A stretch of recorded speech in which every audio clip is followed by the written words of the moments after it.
You do it all the time. You leave the dishes in or by the sink. You walk by a pile of laundry without starting a load. You leave the overflowing garbage in the can instead of just taking it out.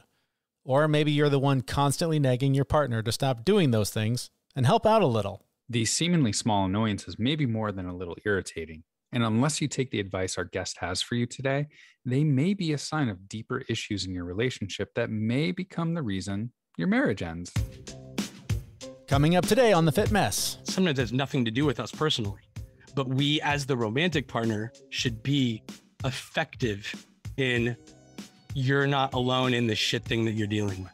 Like they should be able to trust us to do that. I think in order for the relationship to have the requisite amount of safety and trust to go the distance. That is Matthew Fray. He is a relationship coach and a writer who leans on the lessons of his failed marriage and divorce to help others avoid making the same mistakes he did. Today, we'll talk with him about the lessons he shares in his new book called This Is How Your Marriage Ends, a hopeful approach to saving relationships. But first, I'm Jeremy. And I'm Zach. We've got a bunch of coaching certifications to hang on our walls, but really we're two guys who got sick of our own shit, and we made changes to have healthier, happier, more meaningful lives. And each week we talk to world-class experts for advice to help you do the same. And this episode, Zach, comes at a challenging time in your life. Well, it's not so challenging now as it was nearly 6 months ago, I think, is when I first made the phone call to you that my own marriage was ending.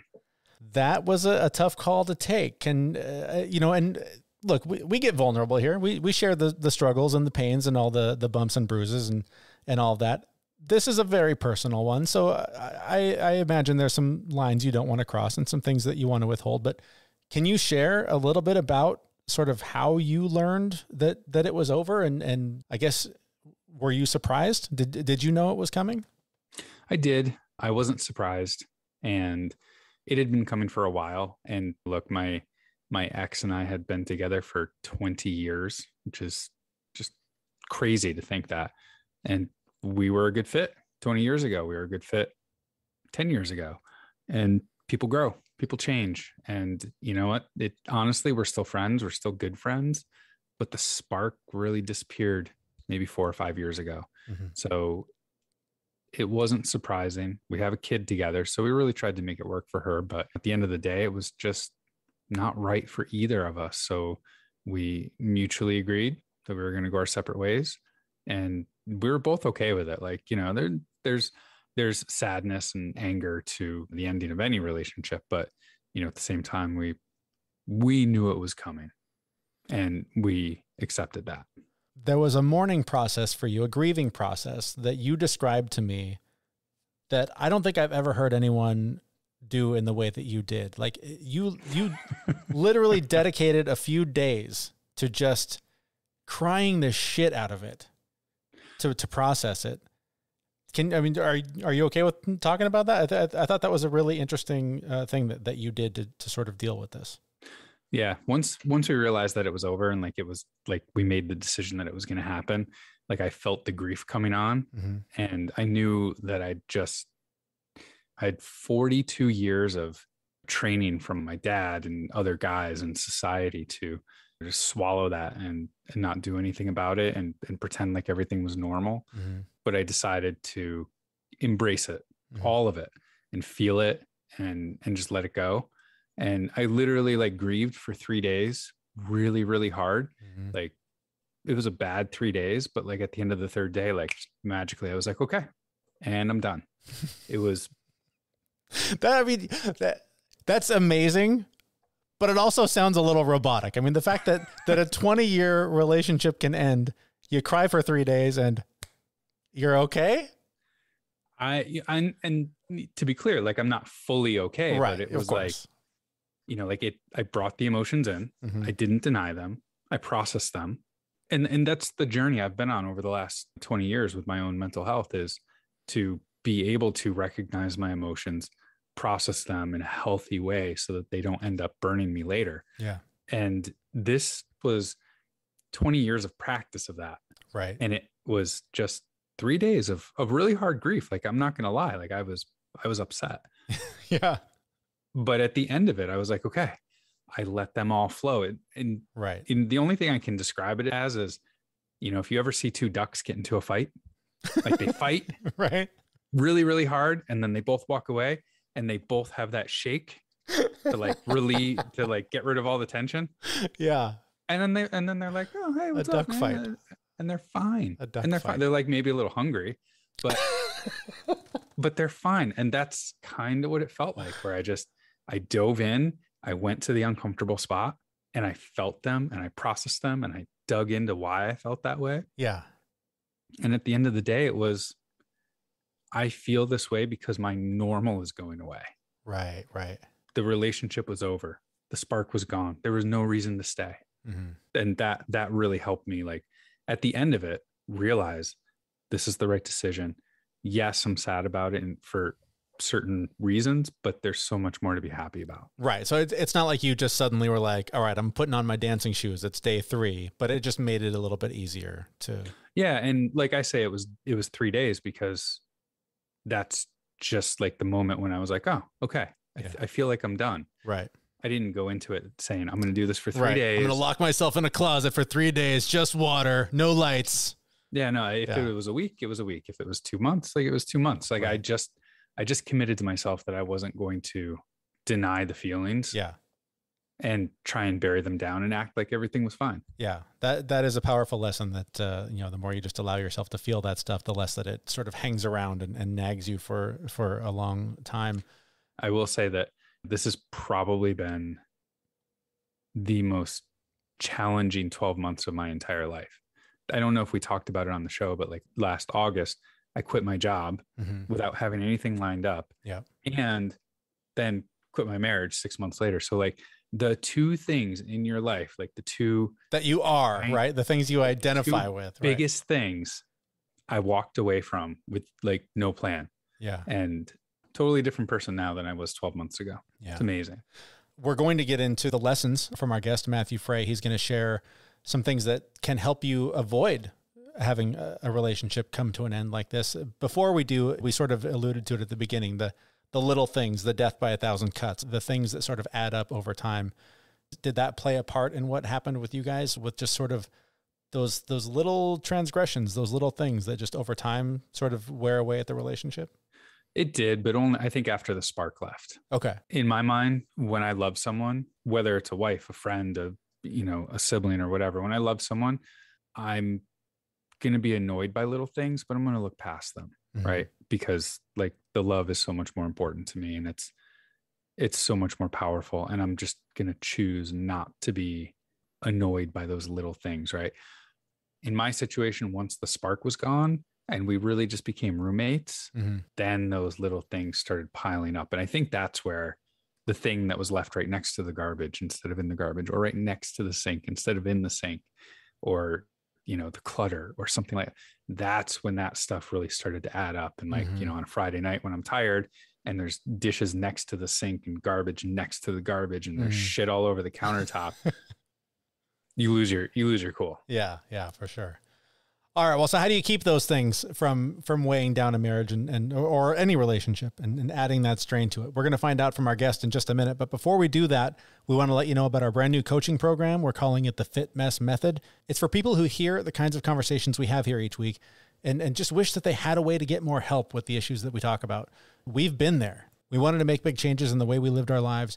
We had each other, and we created a system of small steps we took to get where we are now.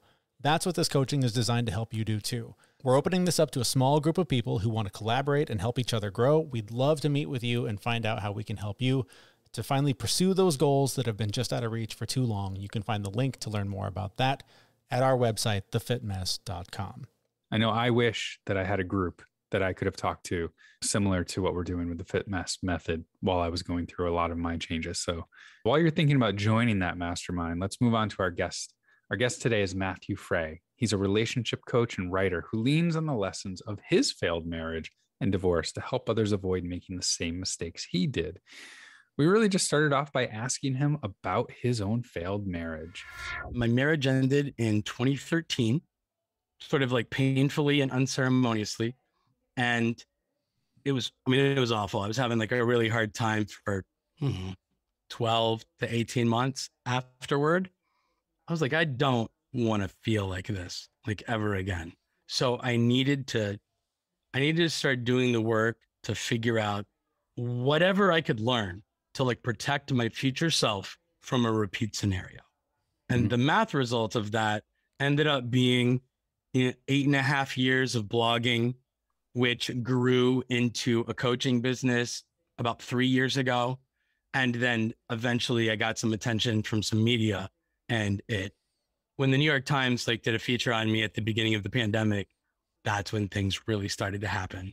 And I was given the opportunity to write this book. And so here we are. But basically my marriage has been ended for almost the exact same amount of time we were married. We were together 12 years, married for 9.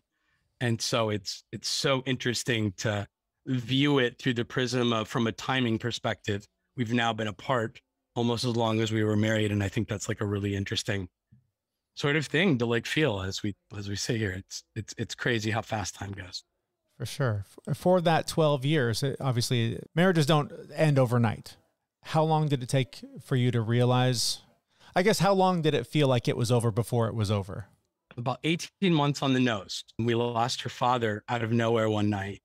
And that was what I held responsible for the end of our marriage back then. In the early days. That was sort of the trigger point. And I spent about 18 months in the guest room. You know, a few months later, she mentioned something at dinner about being a little uncertain about me and the marriage. And instead of going to work, trying to figure out why she was concerned about our sustainability, I made it completely about me and pouted and said, well, if you don't know if you want to be married, then I guess I'm more committed to this than you are. And then I went and slept in the guest room like an asshole and kept waiting to like have things magically get better. But that's not how it works. And then finally, you know, 18 months later, she'd had enough and she's like, I'm out. And then that, I guess I just didn't think that was going to happen. I kept waiting for like the mending to take place. And I thought maybe if enough time went by, it would. It never did. She left. It hurt a lot. I had to figure out why.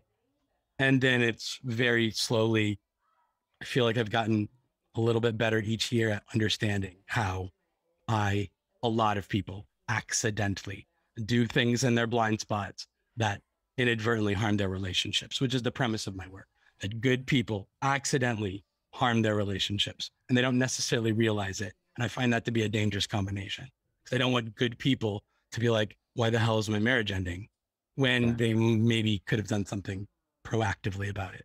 Sure. But you got to know first. I mean, you have to be aware that there's something you can do. Yeah. So I was going to phrase this in the form of a little bit of a joke, but I wanted to say there's nothing that I could possibly do or habits that I have that would annoy other people, right?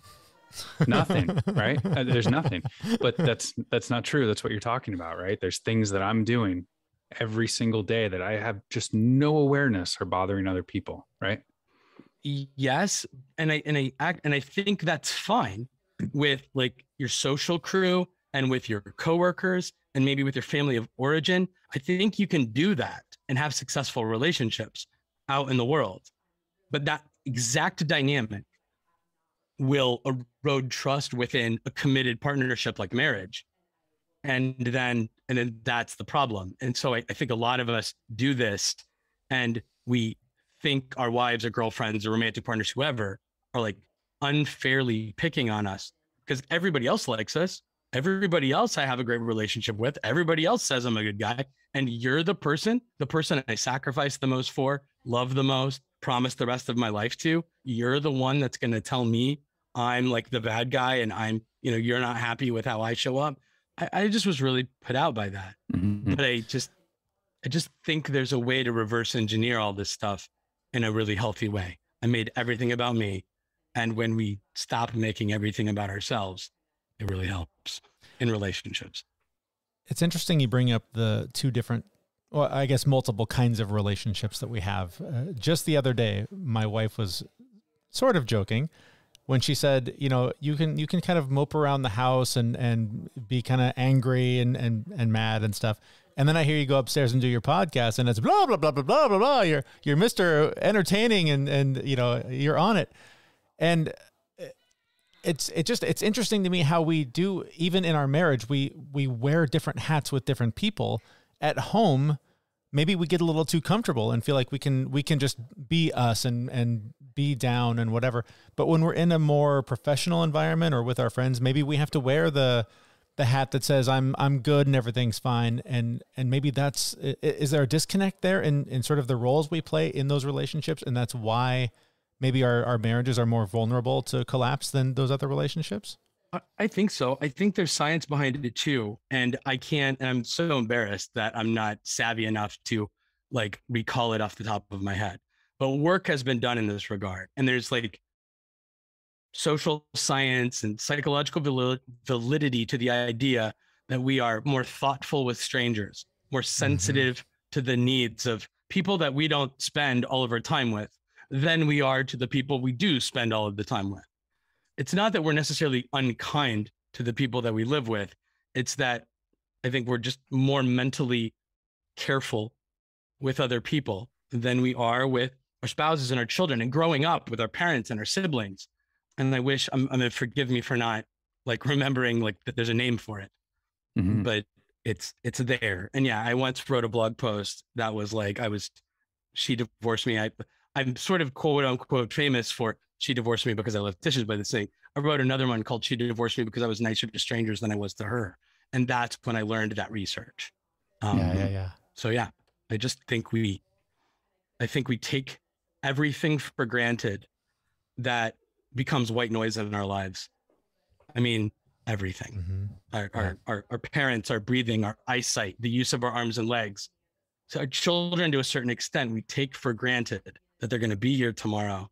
And then in that comfort, sometimes we do or don't do things that aren't optimum for the quality of our relationship. And I think all of us wish we did better, but we're people and it's hard. Yeah, definitely. You brought it up. One of the things I wanted to ask you about was that blog post of she divorced me because I left dishes by the sink. And that one kind of hit me hard because I am very regularly taking something that was placed next to the sink, putting it in the sink, something that was put on the counter right by the garbage and putting it in the garbage. Can you just elaborate a little more on that blog post and what it meant? Yes. I'm glad you pointed it out. And it's not always in a male-female relationship, a husband doing this to a wife. It can be anybody, including my son leaving Cliff Bar wrappers all over the couch this morning. Things like this happen all the time. But in the context of she divorced me because I left dishes by the sink, what I think it does is it describes the scenario in which my wife says, this thing matters to me, this dish being here, I don't like it. And I disagreed that it was as important as she was making it out to me. I didn't think the dish mattered. And I thought it was cool as an adult and that my opinion about the dish not mattering was equally valid to her opinion that the dish did matter. And I wanted to debate the merits of the dish. And what I've come to understand years later is that it was never really about that dish and that my only quote unquote crime or sin in the relationship was not just this one dish incident.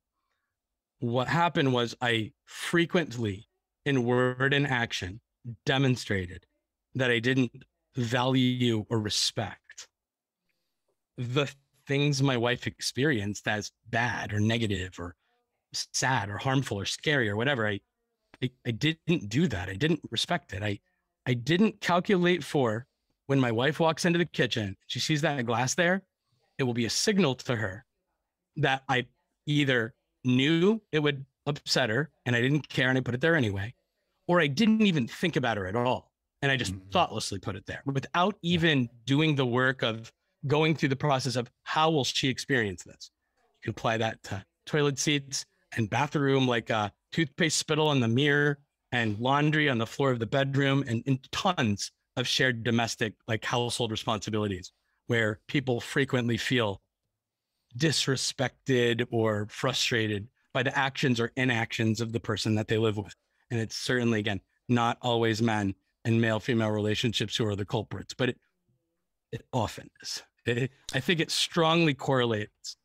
I don't want to put too fine a point on the labor issues in the home, but I'm in a lot of Facebook groups with men, and many of them who are having marriage troubles, I'll see them describe how the changes they'll make to try and save the marriage I've been doing the dishes. I've been doing the laundry. I've been taking the kids to school. I've been doing all these things. And she still doesn't give me affection, respect me, love me, whatever the thing is that they're after.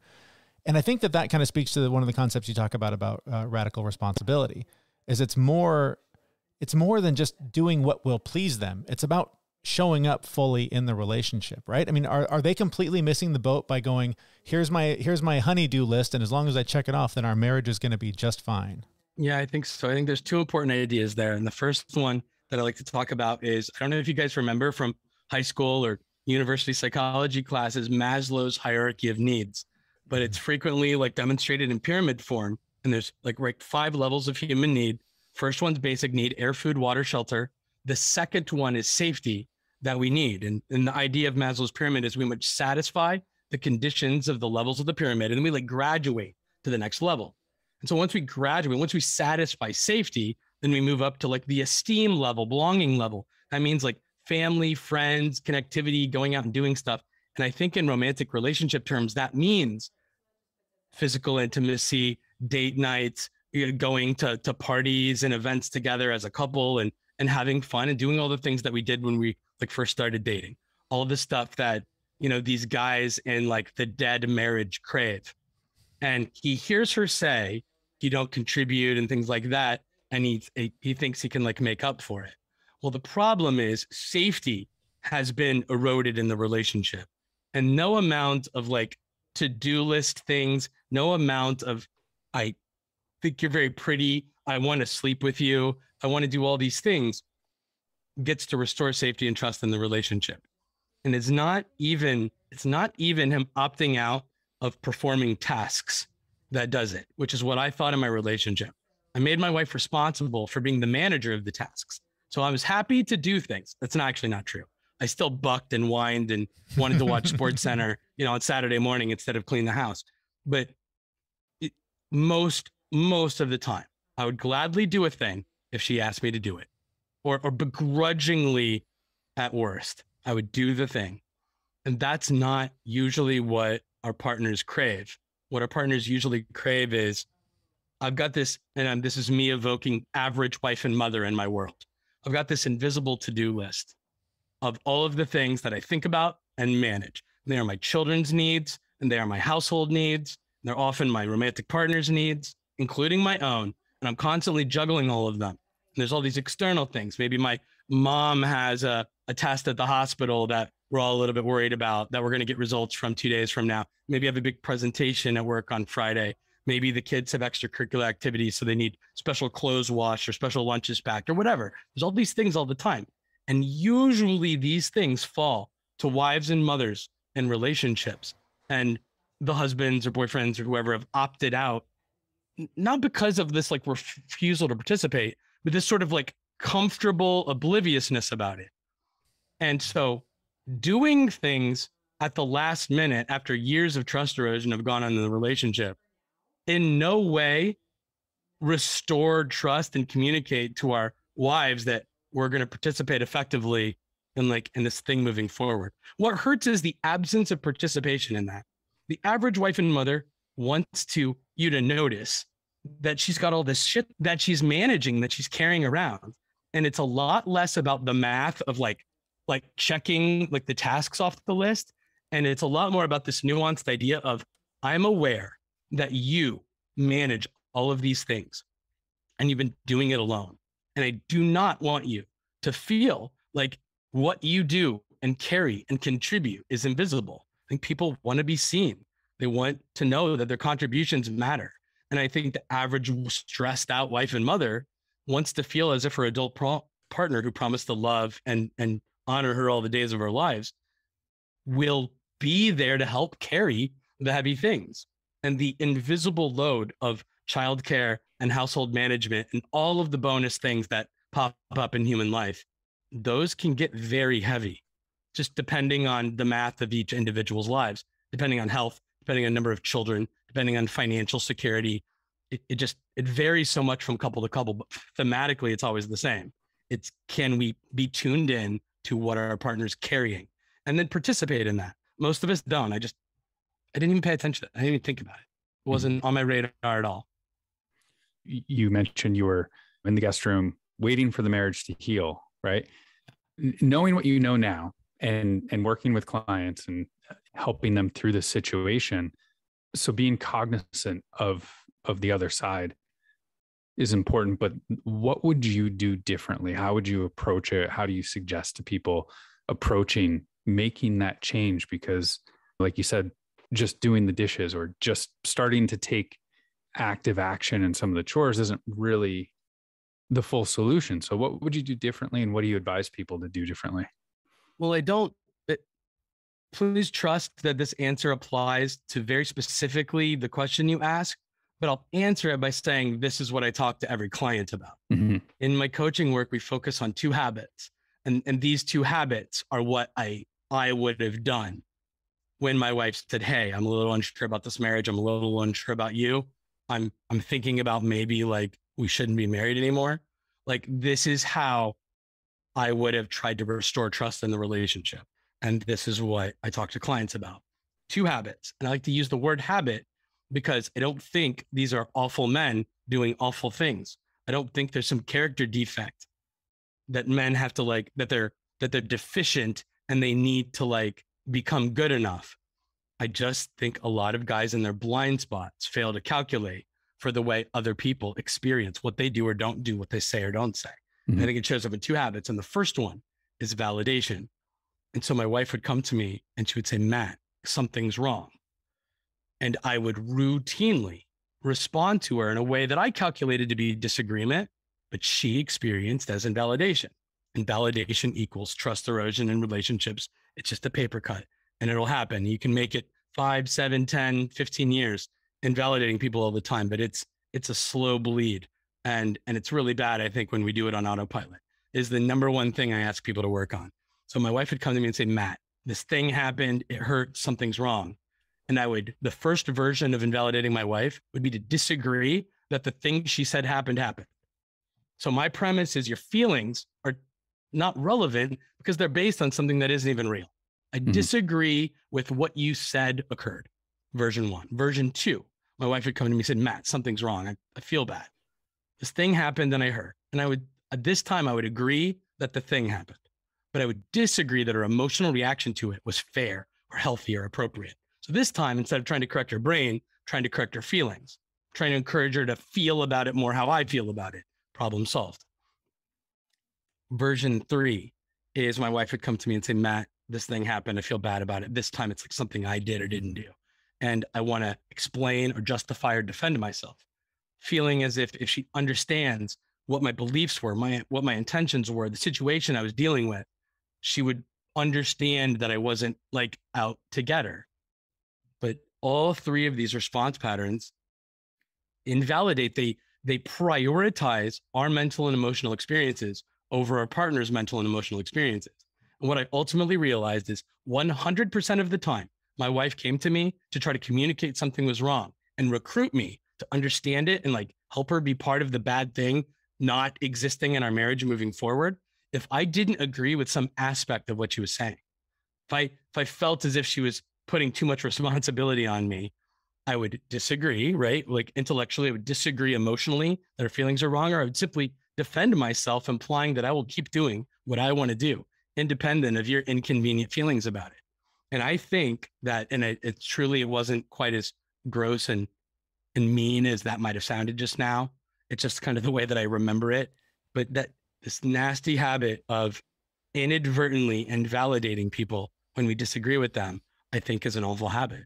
Mm-hmm. And I don't know if we have time to like talk about the prescription for that. Please. Yeah. I think. Okay. Because a lot of guys are like, Matt, are you advocating agreeing with your wife when you don't agree with her? Because the problem is on autopilot, I'm responding in an honest way with my wife. I don't agree with her. And I'm like, okay, I think that you might be conflating the idea of validating an agreement. And I get it because it was hard. And I did it every day until 6 or 7 years ago also. And I'm like, consider this thought exercise. My son wakes up in the middle of the night, freaking out hysterically because he's afraid of a monster under his bed. He's 13 now, so he wouldn't do this. But when he was 4, he might. I run up to his room. I open the door. I find out that what's wrong, the reason he's afraid and the reason he's freaking out is because he thinks it's a monster under the bed. And on my default setting, back then, 10 years ago, the way I'm going to try to solve the problem is to try to sell him on the idea that he believes something that isn't real and that he shouldn't think and feel the things and do what he's doing right now because it's based on a faulty premise to begin with. There's no monster under the bed. So you don't need to feel afraid. You don't need to cry, toughen up, be my big boy, go to sleep. I don't have time for invisible monsters right now. And I leave. And I just would like to point out that in that scenario, I'm technically correct. There isn't a monster under the bed. So I win the battle of ideas. I love my son. He's my favorite human on earth. And he's my favorite. And I would never try to hurt him. Point 3, I would never intentionally do a thing that would hurt my son, like mindfully. But I would argue that the math result of showing up in this way as dad in this scenario, he's alone in the dark, still afraid, still crying. Nothing got better. He learned that if dad doesn't agree that the thing I'm dealing with is important or scary or hurtful, he implies that I'm stupid, weak, crazy, and then he abandons me literally or metaphorically to cry alone in the dark. So even if dad loves me, it hurts to try to have dad be part of the solution to whatever I'm dealing with right now. And I think we lose trust when that's how we show up in relationships.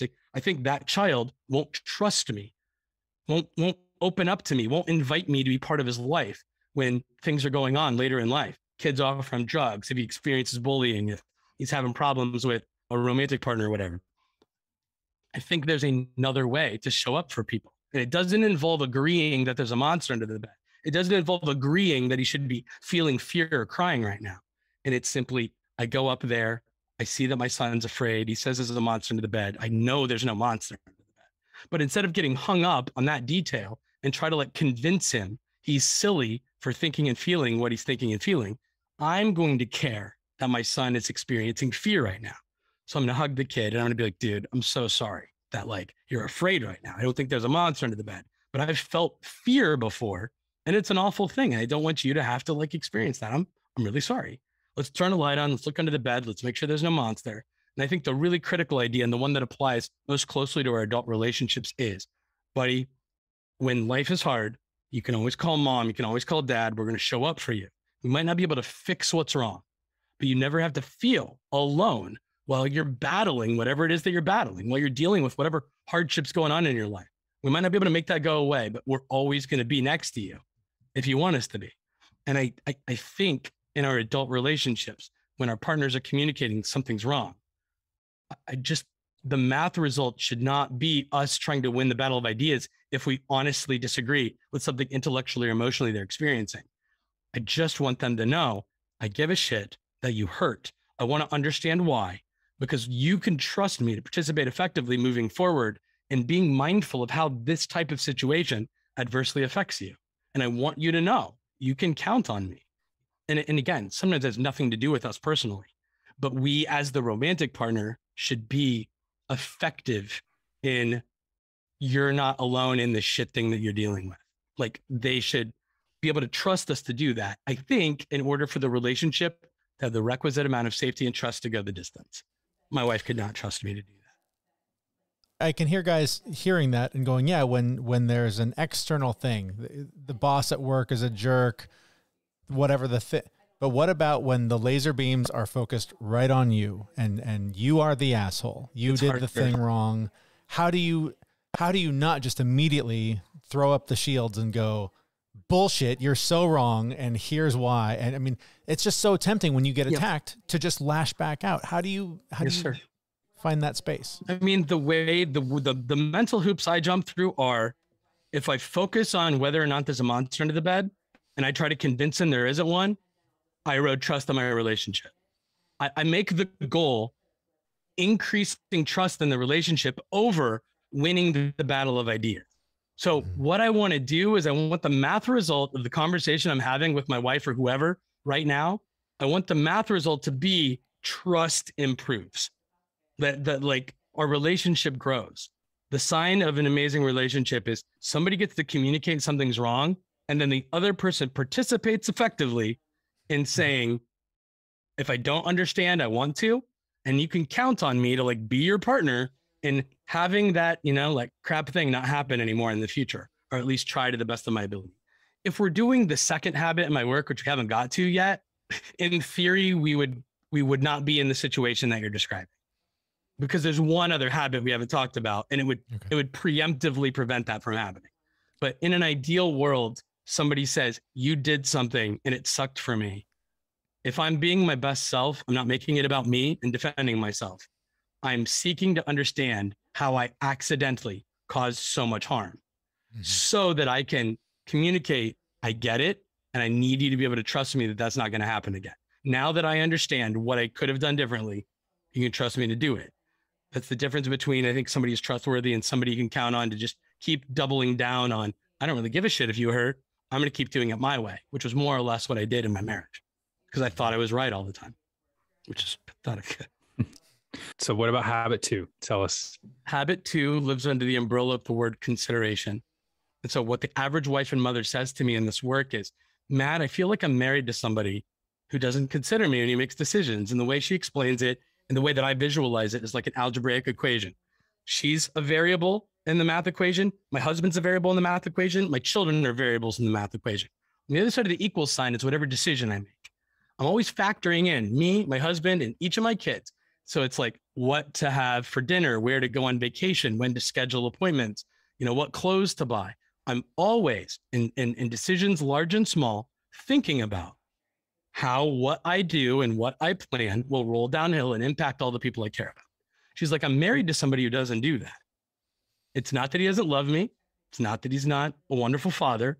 It's that there's sufficient evidence that many times throughout a given day, week, month, year, he made a decision that did not include me in that decision. It failed to account for me, or it hurt, or he did it on purpose. And so wives are left to conclude, I'm either married to somebody who knows that what he does or doesn't do hurts me, and he doesn't care, and he just keeps doing it anyway. That's the worst case scenario. And the best case scenario is that I'm married to somebody who doesn't think about me at all. I'm married to somebody who routinely I don't even register in his brain as a thing to calculate for when he makes a choice throughout a given day, where I always consider him and I always consider our children. And so the absence of feeling considered by our partners you feel invisible and abandoned and disrespected. And that erodes safety and trust in a relationship. Not trust like he's a liar or he's a cheater, but trust with the idea of, can I count on this human being? Is it reliable? Is it consistent? Is it statistically likely to be a healthy, safe place for me to be a year from now or 5 years from now or 10 years from now? And after many years of this, a lot of people say, I'm going to have to compromise every ounce of self-esteem, self-respect, personal values and boundaries I have in order to stay in this relationship if he doesn't or she doesn't stop doing or start doing these things that are hurting me. And so people will over time just say, I don't calculate this as a healthy relationship for me. I need to go. And that's how, in my estimation, good people push each other apart and a so-called good relationship erodes to one where both people don't want to be a part of anymore. It takes a lot of years because these things present so small in the individual moments that we're in. They don't seem like a big deal at all, but add them up over a decade and they're a big deal. I want to ask you about vulnerability because that is a big part of your book and what is now getting you a lot of attention. Why we're talking to you, because of the way that you've shared this very painful experience. How much do you think it would have helped to be more vulnerable in your relationship? How strong is vulnerability when it comes to keeping those bonds and that safety and all that intact? It incredibly, I think. I can't remember which client's wife said it to me, but I'm talking to her one time. I don't usually work with couples. I usually work with the guy, but I will occasionally meet with his partner and she will share with me, what's going on. And it just kind of helps me hone in when I'm working with him. And she said to me, he's not honest with me. And I'm like, you mean he lies? She says, no, it's not that he lies. It's that I know he thinks things and I know he feels things, but he doesn't say them. He doesn't tell me. I know there's something that's true and he withholds it from me. And it's not that it's I'm suspicious and paranoid, but it's he's not letting me in. He's not disclosing true things to me. therefore I can't trust them. Again, not in the lie way, but in the reliability way. In this idea of, can I count on you? Can, you know, is this a reliable, safe thing for me to be a part of? And so, you know, I think a lot of guys are afraid of vulnerability. I think they associate it with weakness. And I've come to believe just totally the opposite. I spent my entire first 33, 34 years of my life pretending to be tough and stoic. All I was doing was just pretending to not hurt every time something hurt, putting on like the tough guy face. And that was a lot more cowardly than being honest about stuff that sucks. And I wish I had communicated stuff that sucks with my, or things where I was often just like afraid of rejection. Like there's so many things we don't say because we're afraid of judgment or afraid of rejection. And man, single people out there, like, say the stuff on the second or third date. Like, fail fast if you're going to fail. Don't go through your whole marriage like hiding true stuff from your spouse. Like, say it. And if she doesn't like you for who you actually are, I mean, do you want to wear a mask your whole life, or do you want to be liked for like who you are? Is, to me, the conversation to have. And I just don't think there's anything weak or effeminate about being honest about what's actually true in here and in here. Yeah. And I wish guys didn't feel like shamed into like hiding that stuff, because I don't think it's healthy for them or their relationships. In making that switch, was that something that happened overnight for you, or was that something that took a little while? Practice from going Practice to big time. Yeah.